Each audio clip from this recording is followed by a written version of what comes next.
internet censorship all over the world. These are not your standard ivory tower activities. Now, the short version of its origin says that Professor Ron Niebuhr founded the Citizen Lab in 2001. And that's fair. But all those involved can tell you a longer story about how students from a range of disciplines got to know each other while taking Political Science 108 with Professor Niebuhr. How they got excited and self-assembled, drawing together not just political science and history majors, but budding experts in computer science, engineering, and law. And the Citizen Lab to me is a striking example of how disciplines and talents collide. How people with specialized expertise can take a wider view and collaborate so that the whole is greater than the sum of the parts. And to me as an educator, that raises a very important question. How can we generalize that wonderful mindset? It certainly seems as if the world urgently needs those types of people. The challenges facing humanity have never been more intertwined and complicated. Climate change, global epidemic, the rise of religious fanaticism, growing inequality in the distribution of wealth and opportunity, the affordable energy crisis. It's a long list. And I don't think we'll find solutions to these problems with cookie-cutter diplomas and degrees and narrow job-focused skills. I think we need to get beyond skills to what one might call integrative competencies. Let me elaborate a bit. Many educators believe the real job of universities is to prepare what some have called T-shaped individuals. A column of deep and specific expertise capped by substantial breadth of perspective. That deep column of expertise may be in engineering, economics, epidemiology, or English, but it needs to be coupled with breadth. A breadth that comes from exposing students to different disciplines, as well as different cultures and outlooks. So what's the glue that holds the T together, that connects all of this up? That connection, I would suggest, is a function of integrative competencies, quantitative reasoning and analytical capacity, critical thinking to tear things apart, and creativity to put them back together better than they were in the first place. The ability to communicate and collaborate. Ideally, serious ethical and social sensitization.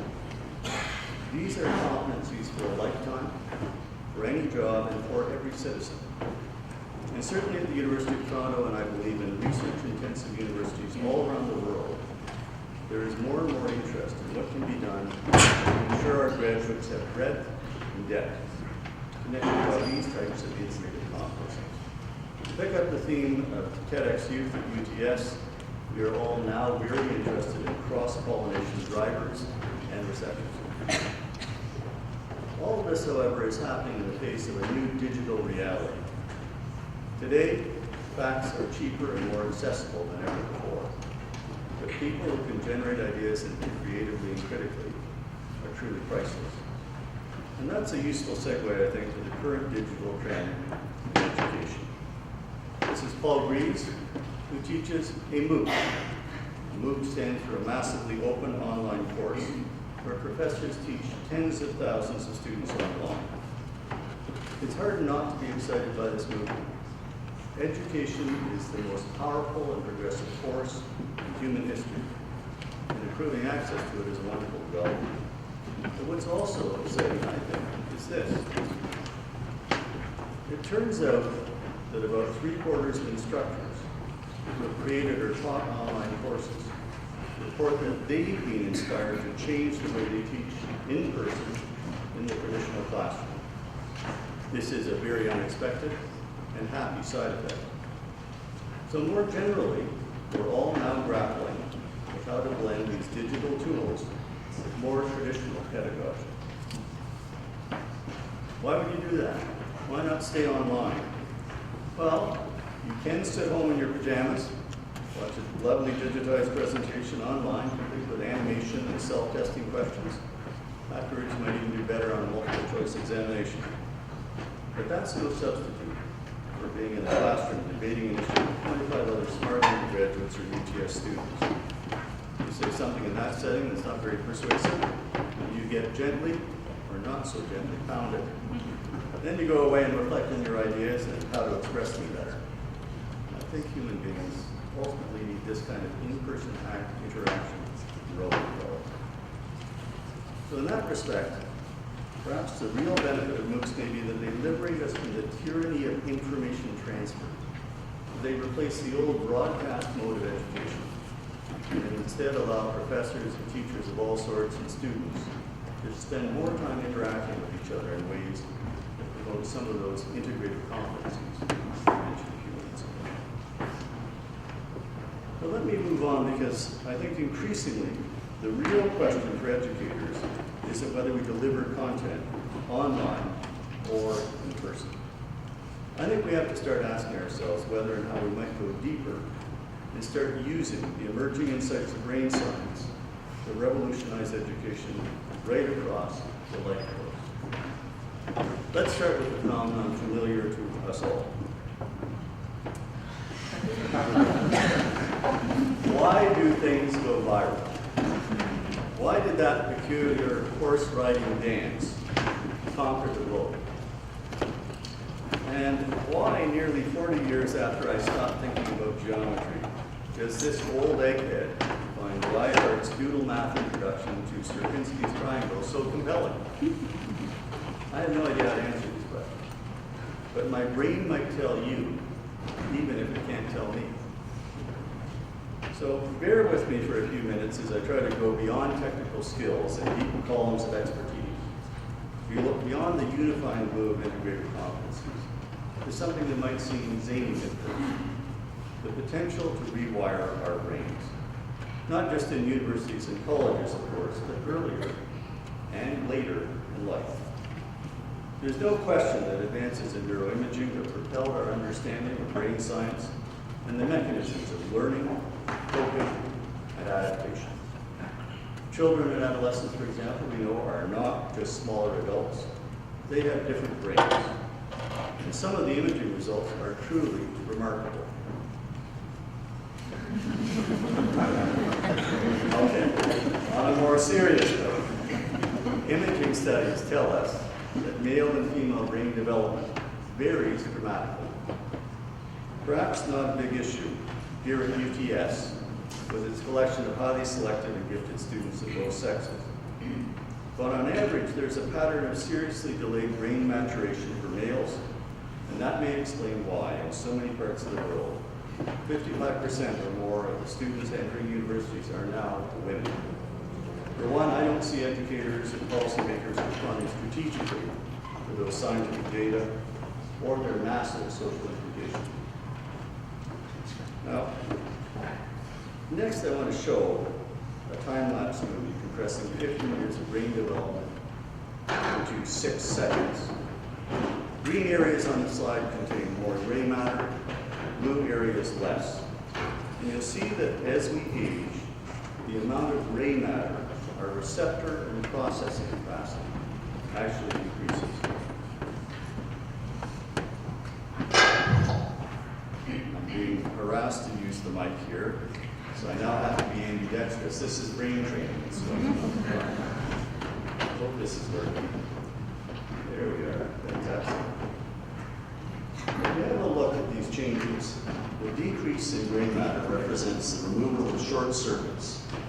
To paraphrase neuroscientist Sarah Jane Blakemore, maturity fine-tunes the brain. And if we could somehow accelerate brain maturation, or at least even out those sex differences, imagine how different the world would be. Now, many of you may have noticed the last area of the brain to mature is at the top and the front, the so-called prefrontal cortex. It's no surprise that here is where we find the capacity for complex reasoning, self-control, and other so-called executive functions. I talked earlier about integrated competencies, but those executive functions represent what one might call enabling competencies, the proficiencies that enable us to acquire all the other competencies and skills. They're essential. And one might ask, is there a way to exercise the brain so that we could boost these special competencies? Give them a workout, build brain fitness. It seems almost comical, but actually the ability to delay gratification is one of the most important enabling competencies.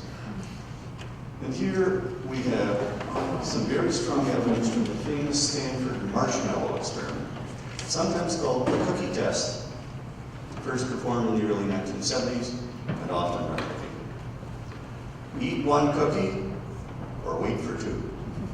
A test for children under 10. It turns out that young children who are willing to wait do significantly better in later life in multiple dimensions. But there is good news for all of you cookie gobblers. Researchers once thought that responses to the experiment were either genetically determined or fixed in early childhood. Recently, however, we're seeing that adults can learn to stimulate the relevant areas of their brain. Over time, they can enhance the self-regulatory and executive functions of their minds, and they can build that capacity using experiments and training exercises with real-time feedback based on functional magnetic resonance imaging. There could be an enormous transformation again in society if we could find a way to generalize that training and introduce it perhaps in preschool or primary education. Another example, so-called fluid intelligence. This is the capacity for logical thought and problem solving in the absence of pertinent experience. Fluid intelligence is critical for learning. It also correlates with professional success and educational attainment, just like delayed gratification. And once again, we used to think it was fixed from a very young age. Researchers in Switzerland and the United States have recently found that subjects can improve their results in tests of fluid intelligence by training the mind's working memory, a seemingly unrelated capacity. One more example and then I'll wind down. Visual spatial reasoning. These are the abilities to picture 3D objects in your mind, or to navigate intuitively in little-known terrains, or to understand distance and depth. Yet again, we used to believe these were highly heritable abilities that were more or less fixed early in life. Researchers in the United Kingdom, however, have demonstrated that musical cross-training can help develop visual spatial ability. Something happens when you sight read, when you have to translate symbols on a page, a musical score, into the three-dimensional activity of playing an instrument. Put simply, aggregate these results, it seems that brain fitness, just like physical fitness, can be enhanced by cross-training in unpredictable ways. And this opens up an enormous possibility for changing the way our brains are wired. So, as promised, I'll wrap up. This mind-brain behavior connection and its relation to learning and development has been debated for centuries. I might argue that its first rigorous treatment was in Plato's Phaedo more than 2,300 years ago. But today, ladies and gentlemen, as our understanding of brain science grows, we are realizing that the plasticity or changeability of the brain is far greater than we ever imagined. And that opens up many new avenues to change the way education is conceptualized and delivered. Now, I hope you immediately discern, this is a test for UTS students, that this is a made-up slide because you can see the eyeballs. And you will recall that all the best parts of the brain live above your eyebrows. But it's a good made-up slide because it helps us imagine a future in which teaching and learning will be revolutionized. And since I know UTS students love tests, I suggest they think of the future this way. You'll still have perhaps multiple choice exams for facts, essay exams and questions to test your communication and critical thinking capacity. But there will be structured interviews and simulated real-world problems to assess some of your other integrated competencies. Last, the school will administer a combination of psychological tests and brain scans to determine how your enabling competencies are coming along. In closing, ladies and gentlemen, we've come full circle in one key respect. I started with the citizen lab as an example of the great things that happen when talents and disciplines collide. I might say that UTS is itself a living laboratory for the those same positive benefits. I would add that the same convergence of disciplines and talents is happening as we learn to rewire the brain, to hack the mind, some might say. We're drawing not just on advances in neuroscience and psychology, but also on ideas and insights from the Eastern and Western theological and philosophical traditions, from cognitive science, music, management, engineering, and of course education. It is very early days. We are still stumbling along. There will be blunders as well as breakthroughs. But I am optimistic that if we can begin to reimagine education, we can together shape a better world in which humanity reaches a whole new stage of evolution. Thank you for your time.